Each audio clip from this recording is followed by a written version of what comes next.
জোরে জোরে শ্বাস নাও না বাবা।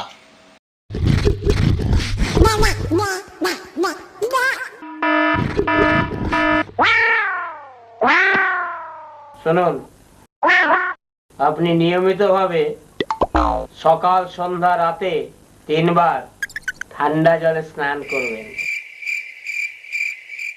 3 বার ঠান্ডা জলে স্নান করবেন? আর বলুন, ফুল স্পিডে ফ্যান চালিয়ে ঘুমাবেন। ওর মধ্যে ফুল স্পিডে ফ্যান চালিয়ে ঘুমাবেন?